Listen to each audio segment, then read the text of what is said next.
উপস্থিত বালিপাড়া আঞ্চলিক ইমারতে শরিয়া ও নদওয়াত তামিরের ব্যবস্থাপনায় 2024 বর্ষের সবাই মক্তব ফাইনাল পরীক্ষায় মেধাবী তালিকায় স্থানপ্রাপ্ত ছাত্রছাত্রীদের সংবর্ধনা সভার সম্মানিত সভাপতি মহাশয় এবং উপস্থিত আজকের এই অত্যন্ত গুরুত্বপূর্ণ সভার আমার শ্রদ্ধেয় উস্তাদ মোহতারাম সাহেব মাদ্দাজিল্লাহুল আলিয়া এবং উপস্থিত আমাদের হাইলাকান্দি জেলা নদওয়া ইমারতে শরিয়া ও নদওয়াত তামিরের সাধারণ সম্পাদক সাহেব এবং উপস্থিত এই বৃহত্তর বালিপাড়া অঞ্চলের অভিভাবকবৃন্দ এবং আরও আমন্ত্রিত অতিথিবৃন্দ এবং উপস্থিত এই সবাই মক্তবের সঙ্গে জড়িত ব্যক্তিবর্গ মুআল্লিম সকল এবং উপস্থিত আমার অতি প্রাণপ্রিয় ছাত্রছাত্রীরা, আমার বক্তব্য শুরু করার আগ মুহূর্তে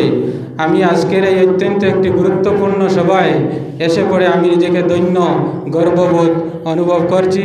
সাথে সাথে আমি বালিপাড়া অঞ্চলের ইমারতে শরিয়া ও নদওয়াত তামিরের সকল স্তরের কর্মকর্তাকে আমার অন্তরের অন্তঃস্থল থেকে আন্তরিক ধন্যবাদ জ্ঞাপন করছি।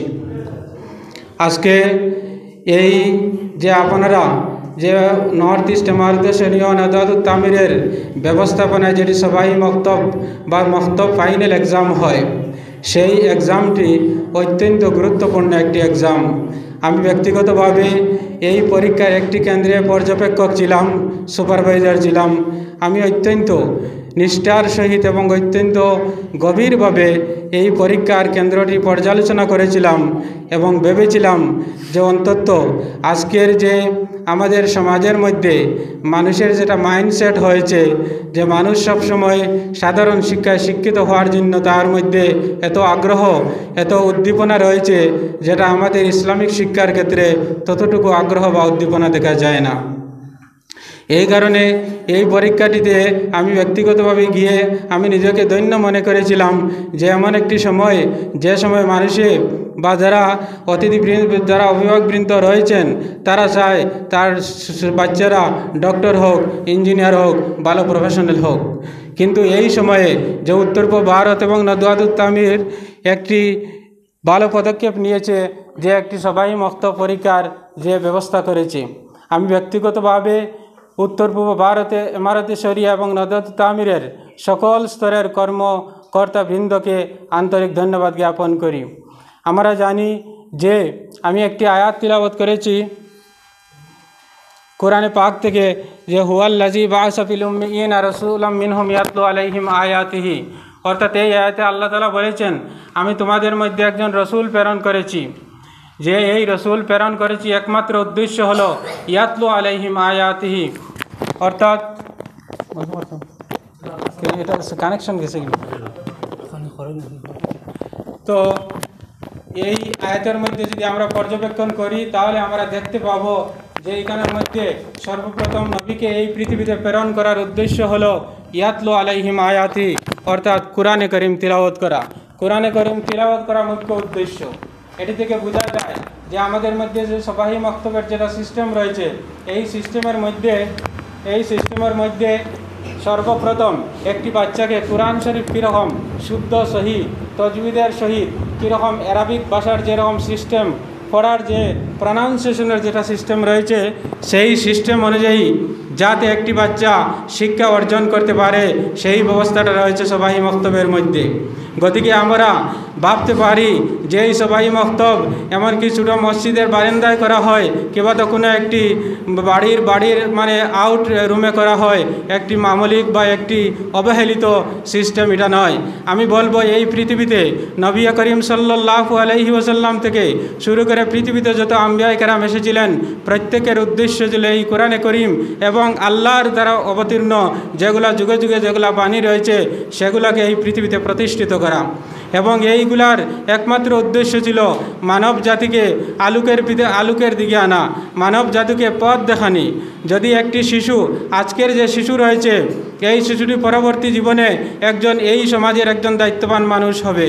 কিন্তু আজকের শিশুকে আমরা মুসলমান হিসাবে তাকে যদি তার মাইন্ডের মধ্যে আমরা জানি যে এডুকেশন সাইকোলজিস্ট যারা রয়েছেন তারা বলেছেন একটা শিশু বিফোর 10 ইয়ার্স তার মনটা এমনভাবে তাকে তার পটেনশিয়ালিটি তার মধ্যে এমনভাবে তাকে যে তাকে আমরা যে শিক্ষাটা দিব সেই শিক্ষাটা তার জীবনে প্রতিফলিত হব। গতিকে আমরা দেখতে পাই যাদের সবাহি মখতমের ভিত বা সবাহি মখতবের শিক্ষা যাদের পূর্ণ হয়েছে এবং তারা একজন ভালো মানুষ হিসাবে সমাজে গড়ে উঠতে পারে।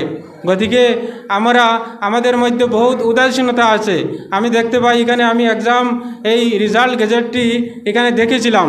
এই গেজেটের মধ্যে দেখেছিলাম যে টোটাল ক্যান্ডিডেট ছিলেন 7,000 সামথিং 7,000।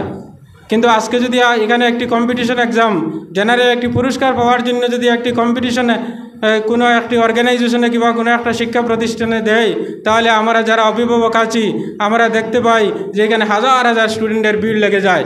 কিন্তু আজকে উত্তর পূর্ব ভারত এবং এমারেতে শরিয়া একটা বহুমুখী একটা অর্গানাইজেশন যেটা মানুষকে পথ দেখানোর জন্য এবং আমি আগেই বলেছি নবী করিম সাল্লাল্লাহু আলাইহি ওয়াসাল্লামের এই পৃথিবীতে আসার যে উদ্দেশ্য ছিল সেই উদ্দেশ্যকে বাস্তবায়িত করার লক্ষ্যে তারা কাজ করে যাচ্ছেন। কিন্তু বড় পরিতাপের বিষয় যে আমাদের মধ্যে যতটুকু আগ্রহ সেই আগ্রহটা নেই। আমি বলতে এইটুকু আজকের মঞ্চ থেকে একটি গুরুত্বপূর্ণ মঞ্চ থেকে এই আহ্বান করতে চাই যে আমরা এই বছর 2024-এ এক্সাম টোটাল ক্যান্ডিডেট ছিলেন 7,000। আমরা যদি মানসিকতা আমাদের একবার যদি আমরা চিন্তা করি যে এই শিশুগুলাকে যদি তাদের ইসলামিক মানসিকতা যদি তাদের মধ্যে যদি উদ্ঘাটন করতে না পারি তাহলে এই শিশুগুলা ধীরে ধীরে তারা যখন কলেজ ইউনিভার্সিটিতে যাবে তারা বিভিন্ন ধ্বংসের মুখাপেক্ষী হবে। এটা আমরা সচরাচর অনেক ঘটনা এই বিষয়ে আছে, সেগুলো সময় সংকীর্ণের জন্য আমরা তুলতে পারি না। যে অনেক তার মধ্যে অনেক অপশক্তি তাকে বিভ্রান্ত করে ফেলবে। আমি একটি ঘটনা বলতে চাই। একজন অতি গরিব মানুষ ছিলেন, তার বাচ্চাকে ডক্টর বানানোর জন্য উনি আক্লান্ত পরিশ্রম করে একটি ফলের দোকান দিয়ে তার বাচ্চাকে ডক্টর বানিয়েছিলেন। কিন্তু সেই একটি ইউনিভার্সিটির প্রফেসর এই কথাটি উল্লেখ করেছেন যে ওই মানুষটি ইউনিভার্সিটির দেওয়ালের সাইডে অর্থাৎ গেইটের সাইডে তার দোকান ছিল। দীর্ঘ 10 বছর পরে একদিন বলেছিল যে আমি আমার ছেলেকে ডক্টর বানিয়েছিলাম এবং ছেলেকে ভালো তার পদে প্রতিষ্ঠিত হয়েছিল, কিন্তু আজকে ছেলেটি ড্রাগস এডিক্টেড হয়েছে। তার মধ্যে অনেক কুকর্ম দেখা দিয়েছে। তার একমাত্র কারণ হলো আমরা যখন আমি আগেই বলেছি যে বিফোর 10 ইয়ার্স একটি বাচ্চার মনন যেরকম উর্বর থাকে তার মধ্যে যদি আমরা সেই মানসিকতা তার মধ্যে যদি আমরা দিতে পারি তাহলে তার সমস্ত জীবন সেটা তার জীবনে প্রতিফলিত হবে। গতিকে এইরকম ঘটনা থেকে আমরা যদি আজকের দিনেও সেই জিনিসটা যদি উপলব্ধি এবং পর্যালোচনা যদি করতে না পারি যে আজকের যুগে সবাই মক্তব কতটুকু ইম্পর্টেন্ট। দেখেন আজকের যুগে এই আমাদের মাদ্রাসা যেগুলা আগে দেখেন অন্তত এই আসামের মধ্যে যখন মাদ্রাসা ছিল বোয়ালিফার সিনিয়র মাদ্রাসা সেই সময়ের পরিবেশ যদি আমাদের মনে যখন পড়ে মনে দুঃখ লাগে। যেইখানের মধ্যে একটি এমন পরিবেশ ছিল একটি স্বর্গীয় সুখের পরিবেশ, অর্থাৎ এখানে আসলে মানুষের একটি মনের মধ্যে সান্ত্বনা পেত। কিন্তু আজকে এই বিভিন্ন চক্রান্ত বা বিভিন্ন রাজনীতি হোক কিংবা অরাজনীতি হোক বা মানুষের চিন্তাধারার অধঃপতনের কারণে হোক আমাদের সমাজ ব্যবস্থা থেকে আমাদের ধর্মীয় মানসিকতার যে দিকটা সেটা ধীরে ধীরে ধীরে চলে যাচ্ছে। গতিকে এই অবস্থাতে যদি আমরা সবাই মক্তবের যেটা সিস্টেম সেটাকে যদি আমরা ধরে না রাখতে পারি হয়তোবা আমরা আমাদের ধ্বংসের পথ আমরা নিজেরাই বেছে নিব। ওই কারণে আমি যতজন গার্জিয়ান আছেন এই বৃহত্তর আঞ্চলিক নয় গোটা উত্তর পূর্ব ভারতের যত শিক্ষক অভিভাবকবৃন্দ এবং জ্ঞানীগুণী মানুষ যারা আছেন সবাইকে আমি আহ্বান জানাই যে আপনারা ছেলেমেয়েদেরকে সবাই মক্তবের সঙ্গে জড়িয়ে দেন। আমরা জানি যে আজকে ইংলিশ মিডিয়াম বিভিন্ন ইংলিশ স্কুল হয়েছে যেগুলোতে সকাল মর্নিংয়ে ক্লাস শুরু হয়ে যায়, যার কারণে আমাদের এই সবাই মক্তবে স্টুডেন্টরা দেওয়া অত্যন্ত কঠিন হয়ে দাঁড়িয়েছে। গতিকে আপনারা যদি টাইমটা ম্যানেজ করে বিভিন্ন যে সময় ভ্যাকেশন হয়, যখন ছুটির দিন হয়, এই বাচ্চাটিকে একটি ভালো টিউটর রেখে কিংবা তো ভালো সবাই মক্তব যাতে গড়িয়ে তুলে এখানে আমরা যদি তাকে শিক্ষা দেই, তাহলে এই মানুষটা, এই ছোটো বাচ্চাটা যখন একদিন বড় হবে, আমরা জানি সে একজন ভালো মানুষ হতে পারবে, তার জীবন ভালো হবো, সে একজন ভালো নৈতিকতা তার মধ্যে থাকবে, তার মধ্যে বিভিন্ন গুণ থাকবে। আমি আগেই বলেছি এই সবাই মক্তবিটা হইলে একটি নবীর কর্ম। এই নবী করিম সাল্লাল্লাহু আলাইহি ওয়াসাল্লাম এই পৃথিবীতে এই কোরআনকে প্রতিষ্ঠিত করার জন্য এবং মানুষের জীবনে এই কোরআন যাতে প্রতিফলিত হয়, সেই জন্য এই আসার উদ্দেশ্য ছিল। গতিকে এটাকে আমরা যদি বাস্তবায়িত করতে হয়, আমাদের মানসিকতা চেঞ্জ করে আমরা আমাদের মধ্যে সংকীর্ণতা রয়েছে যে ইসলামিক শিক্ষা করে লাভটা কি, এইরকম নয়। যদি আপনি ইসলামিক শিক্ষা না করেন মুসলমান হিসাবে, তাহলে আপনার ইমান সেটা মজবুত হবে না। আমি একটি হাদিস তিলাওয়াত করেছি যে তলবুল ইলমি ফরিজাতুন আলা কুল্লি মুসলিমিন, প্রত্যেক নরনারীর উপরে তার যেটা বেসিক বুনিয়াদি যেটা শিক্ষা ইসলামের, সেটা কিন্তু ফরজ। যদি আপনি সেই ফরজ কর্মটি না করেন এবং সেই ফরজ কর্মটি করার জন্য যদি আপনি এগিয়ে না আসেন, তাহলে তো আপনিই বুঝে নেন যে আপনি আপনার ক্ষতি করেছেন। আপনার নেক্সট প্রজন্ম যখন আসবে, সেই প্রজন্ম তার অবস্থা কি হবে। আমরা আজকের যুগে দেখতে পাই যে মানুষ উচ্চশিক্ষিত হয়েছে, বিভিন্ন পিএইচডি ডিগ্রিধারী হচ্ছে, বিভিন্ন ইউনিভার্সিটি এবং কলেজে প্রফেসর হচ্ছে, কিন্তু সে তার মধ্যে যদি তার বাবা মা কিবা তো তার এলাকার যদি কেউ মারা যায়, তাহলে সেই মানুষটাকে গোসল দেওয়ানোর জন্য মানুষ পাওয়া যায় না। সেই মানুষটাকে গোসল দেওয়ানোর জন্য একজন মেসাবকে খুঁজেন। আমি অনেক সময় কোনো গাঁওর মধ্যে যদি ওইরকম যাই, তাহলে অনেকে বলেন যে মেসাব দেখেই বলেন যে উনি আপনি গোসল দিয়ে দেন। আমি তখন এটাকে প্রত্যাহার করি। কেন করি? আমার মেন্টালিটি হলো প্রতিটি মানুষের প্রয়োজন ইসলামের যে বেসিক নলেজ যেগুলা, এইগুলা অর্জন করা। কীরকম একটি মসজিদকে গোসল দেওয়ানি হবে এবং কীরকম তার একটি এই জবাহ করতে হবে, বিভিন্ন এইরকম যে ইসলামের যেগুলা কর্ম বুনিয়াদি, এইগুলো আমরা যাতে শিখে আমাদের জীবনকে সুন্দর করি, এইটুকু যদি আমাদের অনুধাবন না করি, তাহলে তো আমাদের জীবন সুন্দর হবে না। এবং আমাদের জীবন যে কোরআনে করিম এবং নবী করিম সাল্লাল্লাহু আলাইহি ওয়াসাল্লামের আহাদিসে নবুইয়ার যে নির্দেশাবলী রয়েছে, তার ভিত্তিতে আমাদের জীবন গড়ে উঠবে না।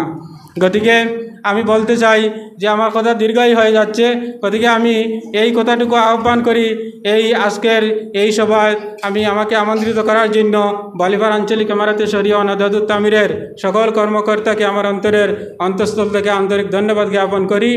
এবং আমার ছোটো ছোটো বাচ্চাদেরকে তোমরা ধৈর্য ধারণ করে এখানে আমাদের কথা শুনছো এবং ধীরে ধীরে তোমরাও যাতে সবাই মক্তবের যে পড়াগুলা, এই পড়াগুলা রিভাইজ করতে থাকো।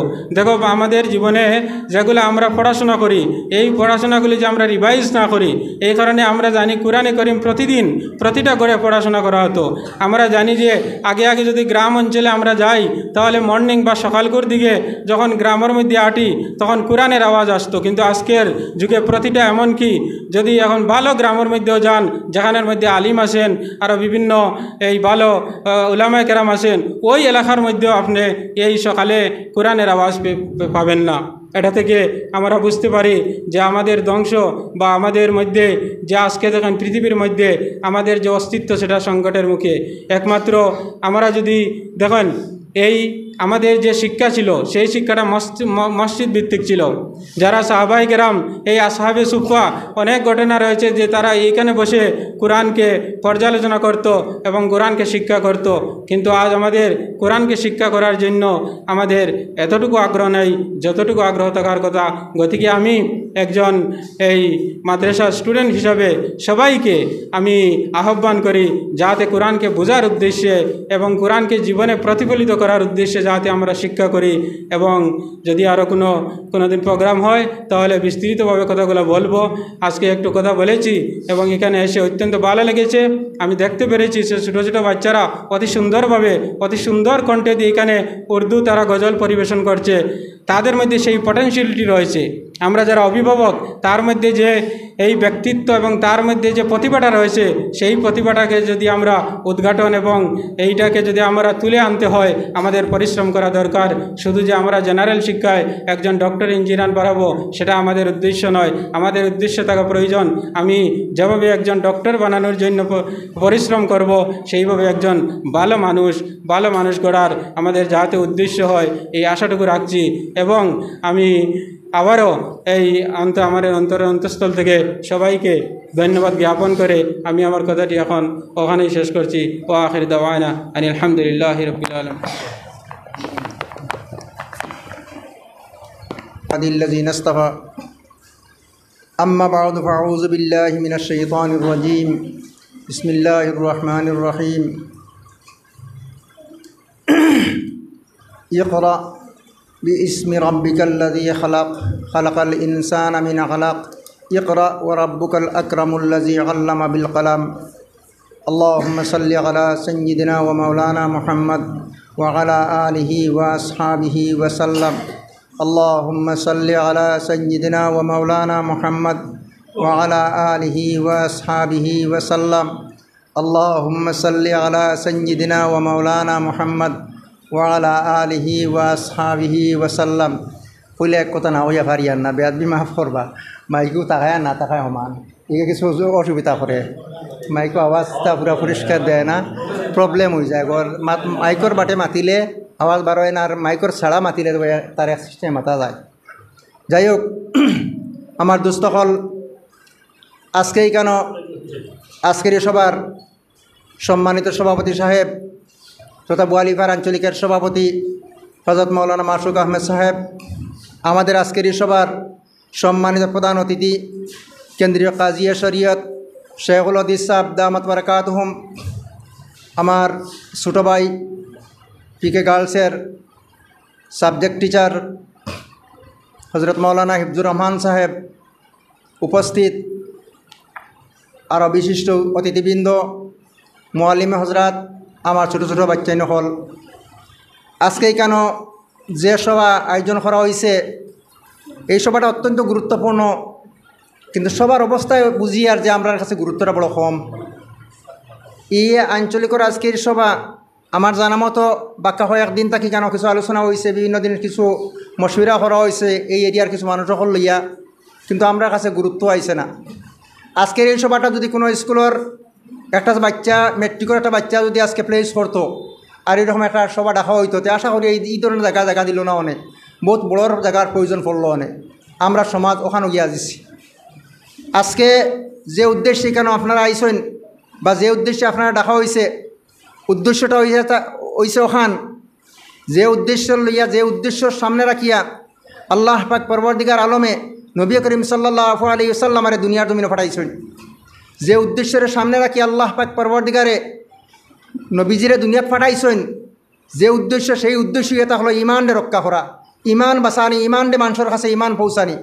আর আমরা সেই তর্জ তরিকায় যেখান আমরা এখানোর উজুদ মঞ্চে আমরা ইমান ইকান্ডে বানাইছি বা ইমান ইকান্ডে মজবুত করছি বা ইমানে যে জিনিস চাইছে এখানে আমরা পাইছি সবাই মক্তব দ্বারা, আজকে তাকি নাই বহুত পূর্বে তাকে সবাই মক্তবর পড়া তালিম চলিয়ার আমরা হযরত শেখ বদরপুরি রহমতুল্লাহ তাআলা আলাইহি এই ভারতবর্ষের মধ্যে আবার পরে বাংলাদেশ থেকে যখন ছুটিয়ে আইসেন ভারতবর্ষত, এই ভারতবর্ষত আবার পরে যে চিন্তা ফিকির করছেন যে বাচ্চাই তো এইলা সবাই মক্তব লামসাম পড়াইলে হইতো নাই, তার একটা সিস্টেমে পড়াইতে লাগবো, তার একটা সিস্টেমে তার জ্ঞান দিতে লাগবো।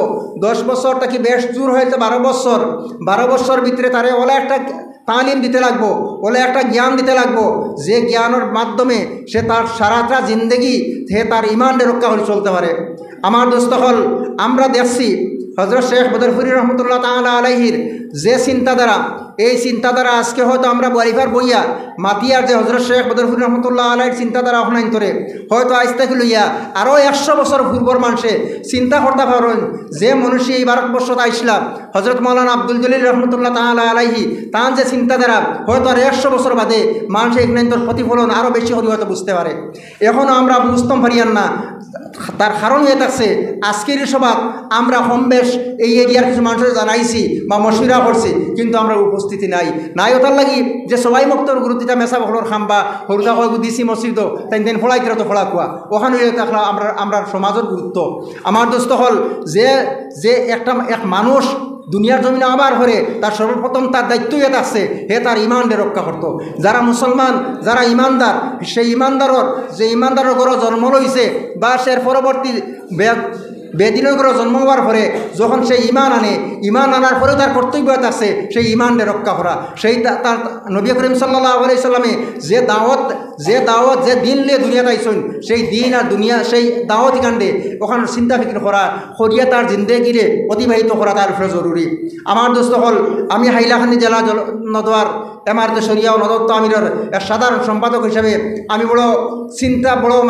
বড় একটা পদক্ষেপ নিয়েছিলাম গত 1 বছরের ভিতরে, কিন্তু আমি সেই পদক্ষেপও ফলপ্রসূ হইতে পারছি না। এটা আপনার দোষ না, আমার দোষ।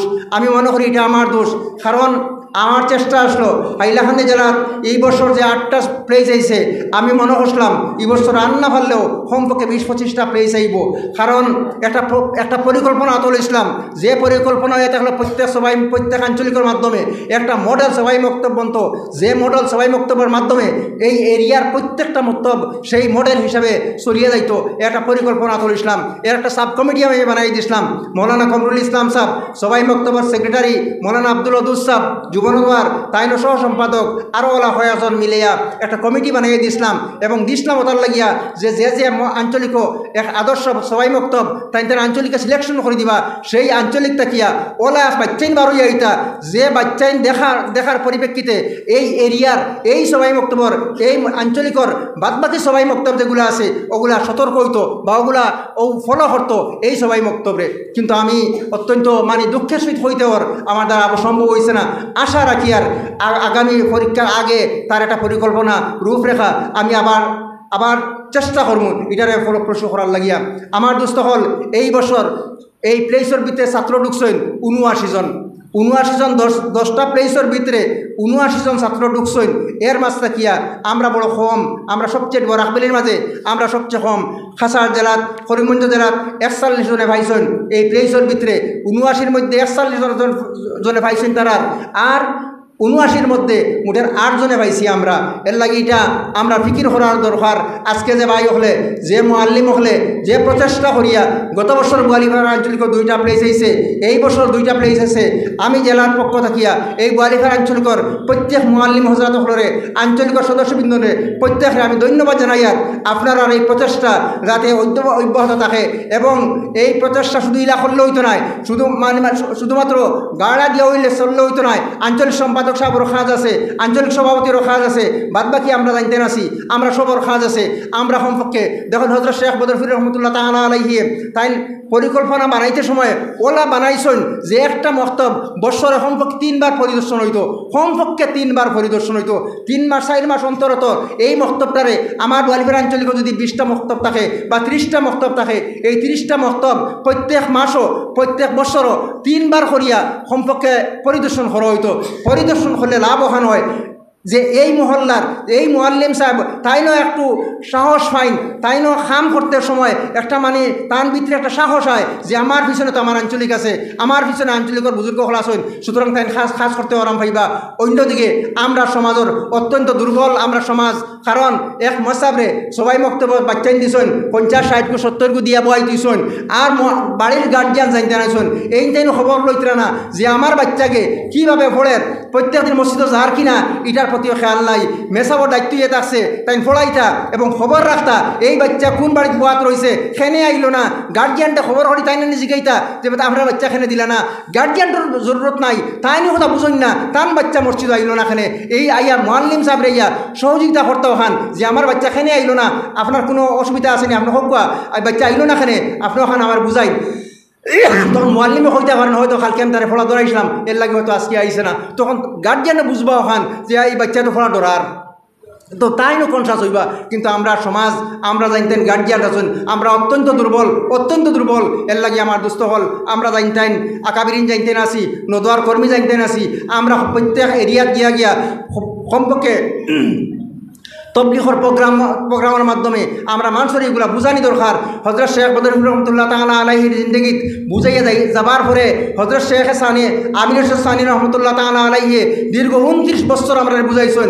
দীর্ঘ 29 বছর সবাই মক্তবের উপরে এত বেশি গুরুত্ব দিছেন, অন্য কোনটার উপরে এত বেশি গুরুত্ব দিছেন না। কিন্তু এর বাদেও আমরা সমাজ এখন অন্য গুম থাকি হজাগো আমরা পক্ষে সম্ভব না। আমরা জানতে না আজকে কেন উপস্থিত আছি, আমরা প্রত্যেকে মনে মনে ওখান কুল্লুকুম রাঈন ওয়া কুল্লুকুম মাসউলুন আন রাআয়াতিহি নবীজি ফরমাইছেন আমরা প্রত্যেক তো এক এক রাখাল, প্রত্যেক তো এক এক জিম্মাদার। কিয়ামতের দিন তো এই রাখালের এই জিম্মাদারি তো আমরা জবাব দিতে লাগবো। এর লাগে আমার মুআল্লিম সাহেব হল বা নদুমার আকাবিরিন জানতে না শুন আমরা বুঝা লাগবো নাই যে আল্লাহ পাকে কোনো এক নিয়ামতের কারণে কোনো এক বালা কাম করার কারণে আমার উপরে একটা জিম্মাদারি দিছেন যে আমি আঞ্চলিক সম্পাদক। আমার উপরে হয়তো খুব বালা কাম করলাম কোন কারণে আমি আঞ্চলিক সভাপতি, আমি হজরতের মজাজ, আমি হজরতের মুরিদ। আমি যদি কান বুঝি যে আল্লাহ পাকের পক্ষ থাকিয়া আমার উপরে এই নিয়ামত দিছে, তাহলে এই নিয়ামতের কদরদানি এই নিয়ামতের শুকরিয়া আদায় করতে গিয়া আমার তোরা মেহনত করার প্রয়োজন আছে। দেখুন আমরা নদওয়ার প্রত্যেক কর্মী আমি দেখছি কর্মীর লগে অনেক সমস্যা জড়িত থাকে, অনেক সমস্যা জড়িত থাকে। গাঁয়ের বিচারের সমস্যা থাকে লিয়া প্রত্যেক বিভিন্ন ধরনের সমস্যা জড়িত থাকে। এর মাধ্যমেও আমরা নদওয়ায় মাত্র খাত যেখানে আছে এখানে কিন্তু পূর্ণভাবে তো খাত চালিয়ে যেতাম পারি। তাহলে আমরা আশা রাখি আর আমরা যে পরিমাণে রেজাল্ট হয়েছে এর থেকে আরও অনেক গুণ বেশি রেজাল্ট হইব। এই বছর রেজাল্টের একটা কিছু মানে পিছনে আবার একটা কারণ হয়তো আমার কাছে তো ধরা পড়ছে, যেখানে আমি কিছু আলোচনা করছি যে গত বছর এই সবাই বক্তব্যর যে কোর্স কারিকুলাম এই কোর্স কারিকুলামরে রিভাইভ করা হয়েছে, আবার নতুনভাবে কোর্স কারিকুলাম দেওয়া হয়েছে। আগর কোর্সের খরর কোর্সে মানে বাদর কোর্সে খুব একটা তফাৎ নাই, কিন্তু কিছু মুআল্লিম হলে বুঝতে অসুবিধা করছেন যে ইভেন মনে হয় কিতা অসুবিধা হওয়ার। এর বাদেও কেন্দ্র থেকে আমি নোটিফিকেশন দেওয়াই লইছি যে ফুন্না কোর্সে পরীক্ষা হইব। তারপরেও আমি কিছু মুআল্লিম হলের লগে যোগাযোগ করছি, দেখছি তাই নয়া কোর্স পড়াইতরা, যার লাগি এই যে একটা সামঞ্জস্য করছে এই সামঞ্জস্যর কারণে মনে হয় রেজাল্ট আমার কাছে আরও কিছু ব্যাঘাত করছে, লাইলে আরও রেজাল্ট ভালো হওয়ার কথা। কারণ পুন্না রেজাল্ট নয়া যেটা কোর্স কারিকুলাম যেটা আমরা সামনে দেওয়া হয়েছে এটা নোটিফিকেশন দিতে তোরা দেরি হয়েছিল, যার লাগি আমার জেলা তাকিয়া আমরা একটা প্রস্তাব লিয়ে কেন্দ্র দিয়েছিলাম যে আপনারা এই বছর নতুন কোর্সে আপনার পরীক্ষা লইবা না, পুন্না কোর্সে লোকুয়া। এই নোটিফিকেশন আমরা এই প্রস্তাব দেওয়ার পরিপ্রেক্ষিতে তাই কেন্দ্রীয় বোর্ড বইয়া সিদ্ধান্ত লইছেন যে ঠিক আছে এই বছর নোটিফিকেশন দিতে যেহেতু দেরি হয়েছে আমরা পুন্না কোর্সে পরীক্ষা লইলাইমু। কিন্তু কিছু মুআল্লিম হলে যেহেতু মার্কেটও বার হয়ে গেছে নিসাবিক নাইন মার্কেটও বার হয়ে গেছে এই কোর্স কারিকুলাম ও তাই মনে হয় দান্দা ফড়ি গেছেন, ফড়িয়া জাল লাগিয়া দোকান দিয়ে সানামাখা করিয়া ও কিছু রেজাল্ট খারাপ হয়েছে। আমি যতক্ষণ আমার যতক্ষণ অ্যাসেসমেন্ট বা আমি যতক্ষণ খায় খবর কিছু লইছি বুঝতে পারছি বলে একটা কিছু ঘটনা হয়ে গেছে। আগামী বছর লাগিয়ে আপনার নিশ্চিন্ত থাকেন নয়া কোর্স কারিকুলাম যেখানে আছে এর তাকে পরীক্ষা হইব। এর লাগে আমার মুআল্লিম হজরত হল আমরা যদি কোনো কোর্স কারিকুলামও কোনো অসুবিধা ফিল করি, কোনো সমস্যা ফিল করি, আমি বিভিন্ন আঞ্চলিক আমি আলগাপুর থেকে আমার কাছে কমপ্লেন আসলো, আমি টানার কইছি আপনারা সবাই বক্তব্যর কোর্স কারিকুলামের উপরে যদি আপনারা কোনো মন্তব্য থাকে, কোনো বুঝতে অসুবিধা থাকে বা কোনো সমস্যা আপনার ফেস করেন তারপর রিটেনলি আমার কাছে আপনারা জমা দিবা। আমি আমার প্রসিজিওর মতো আমি কেন্দ্রতে এটা রেফার করবো, কেন্দ্রতে এই ব্যাপারে আলোচনা করবো। বোয়ালিপাড়া আঞ্চলিকর প্রত্যেক মুআল্লিম হজরত তখন জানতে না আসেন আপনার কাছে আমি কইয়ার নতুন কোর্স কারিকুলাম যেখানে আছে আপনারা ওখানে শুরু করো কোয়া রীতিমতো ফলাইয়া যাকুয়া। এতে যে মনে করেন যদি কোনোখানে কোনো সমস্যা আপনার ফেস কতরা বা আগর এখানোর লাগে কোনো তাহারুজ হয়ে গেছে, আগর নেশাবেলে কোনো তাহারুজ বাজি গেছে, ইলা যদি কিছু মনে করেন তাইলে আপনারাও আমি আজকে ওপেন সারার সামনে হয়ে যাই আর আপনার রিটার্ন দিবা আমার কাছে। আমি এটার ব্যাপারে যতক্ষণ ব্যবস্থা লোয়ার আমি লোয়ার চেষ্টা করবো ইনশাআল্লাহ। আর সর্বোপরি এই আঞ্চলিকর গত বছরের 2টা প্লেস হয়েছে, এই বছর 2টা প্লেস হয়েছে। আল্লাহ পাকে এই প্লেসর যে সবাই মক্তবর মুআল্লিম হজরত হল আছেন আল্লাহ পাকে টান কবুল হরকুয়া। নবী যে ফরমাইছেন, নবী তাহান ভাষায় হয়েছেন, নবী করিম সাল্লাল্লাহু আলাইহি সাল্লামে তাই নিজের জবান মোবারক দিয়ে উচ্চারণ করছেন আনা মুআল্লিমুন, আনা মুআল্লিমুন। নবী যে কইছেন আমি মুআল্লিম, নবী যে কইছেন আমি মুআল্লিম। আর এই শব্দ খান আমার ভাই জানতেন মুআল্লিম হয়েছেন তাই শুক্রিয়া আদায় হরকুয়া। নবীজের মুআল্লিমর লগে দুনিয়ার যাতে আল্লাহ পাকে আমরা মুআল্লিম হিসেবে বানাইছে এটা বহুত বড় নিয়ামত, বহুত বড় নিয়ামত। সুতরাং আমার মুআল্লিম হজরত হলে হয়তো সমাজে আপনার যে সম্মান যে দাম দিবার কথা, সমাজে যে স্তর আপনার নিবার কথা সেই স্তর এখন হয়তো নিতে পারেন না, এটা বাস্তব কথা। এখন মুআল্লিমের বেতন 4-5,000 কিংবা তো 6,000 এটা মোটেও মানিয়ে নেওয়া যায় না, সমাজে ওটা মোটেও বুঝে না। কিন্তু একটা বাচ্চার তলে হাজার হাজার টাকা হাজার হাজার হইলে ভুল হইব, একটা নিট দেবার লাগিয়া লাখ লাখ টাকা তার বাচ্চা বাচ্চার তলে খরচ করে লইব সবে বক্তব্যর একটা বাচ্চার তলে মাসও 50টা টাকা 100টা টাকা খরচ করতেও হে রাজি হইতো না সমাজ ও পরিমাণে আমরা মানে নিস্তেজ হয়েছি ও পরিমাণে আমরা দুর্বল হয়েছি এর লাগে আমার দোস্ত হল আমরা জানতেন মোয়াল্লিম হল আছি আমরা মানুষ খুশ করবার লাগি নাই আল্লাহ খুশ করবার লাগি আল্লাহ পাক পরবর্তীকারে তার নবীজিরে মোয়াল্লিম হিসাবে পাঠাইছেন সেই মোয়াল্লিমের দায়িত্ব আল্লাহ পাকে আমরা দিছে সেই দায়িত্ব দেওয়া হিসাবে আল্লাহ পাকে এই নিয়ামত যেহেতু আমরা দেওয়া হয়েছে আমরা ওখানে কদরদানি করি আর লেওয়া জিল্লা ই পয়সা ইগনাইন তো একবারে মামুলিক পয়সা ইগনাইন ই পয়সার বা আপনার আর সবার কোনো জরুরত নাই যেগুন দেই নগুন আল্লাহ আসতে আর আমরা জানতেন পড়াইয়ার ওখানে আল্লাহ আসতে এর লাগে আমরা তোরা মেহনত করি আমরা ভবিষ্যৎ বাচ্চাইন গুণ তার লাগিয়া আমরা তোরা মানে সজাগ হই আর যতক্ষণ মেহনত করার প্রয়োজন আঞ্চলিকর তরফ থাকিয়া আমি আঞ্চলিকর হজরতের মতো আমি অনুরোধ রাখবো আপনারা যথাসাধ্য প্রত্যেক আঞ্চলিকের বছর অন্তত 3 বার পরিদর্শন ফরম লাগে আমার কাছে হইবা আমি যখন ফরম লাগে আমি ফরম দিব আপনার পরিদর্শন রিপোর্ট জেলার যাইতো আঞ্চলিক আইতো মসজিদে এক কবি থাকতো 3টা ফরম ফিল আপ হইতো আমি আমার এই দপ্তর বুয়ার প্রায় 6 বছর চলের আমি একটাও এখন পর্যন্ত একটা আঞ্চলিক থাকিয়া একটা পরিদর্শন রিপোর্ট পাই এখন পর্যন্ত আমার হস্তগত হয়েছে না এর লাগে আমি এটা আপনারা দোষিয়ার না আমি আমারে দোষিয়ার হয়তো আমার কর্মদক্ষতার কারণ দুর্বলতার কারণে আপনারা আমার টাইম দিতে না তারপরেও আমি অনুরোধ রাখবো আপনার মতো আপনারা পরিদর্শন করেন আর পরিদর্শনের রিপোর্ট হলা জেলার দেন জেলাত আলোচনার মাধ্যমে যদি কোনো জেলার তাই কোনো সাহায্য করার প্রয়োজন পড়ে আমরা সাহায্য করার লাগে তাইয়ার আছি ইনশাল্লাহ আর আমি সর্বশেষে আঞ্চলিকর সমস্ত কর্মকর্তা আপনার কাছে আমি অনুরোধ জানাই আর যে সবাই বক্তব্যের প্রতি বিশেষ লক্ষ্য রাখিয়া আমরা কাজগুলা আগুয়ে নিয়ে যাইবার লাগিয়া আমরা বদ্ধপরিকর আমরা চেষ্টা করি আর যাইতেন বাচ্চা হলে যাইতেন প্রেস করছেন যে মোয়াল্লিম হলার প্রেস করছেন আপনারে আবারও জেলার পক্ষ থেকে ধন্যবাদ জানাইয়া আমি আমার বক্তব্য শেষ করলাম ওয়া আখিরু দাওয়ানা আলহামদুলিল্লাহি রাব্বিল আলামিন আসসালামু আলাইকুম।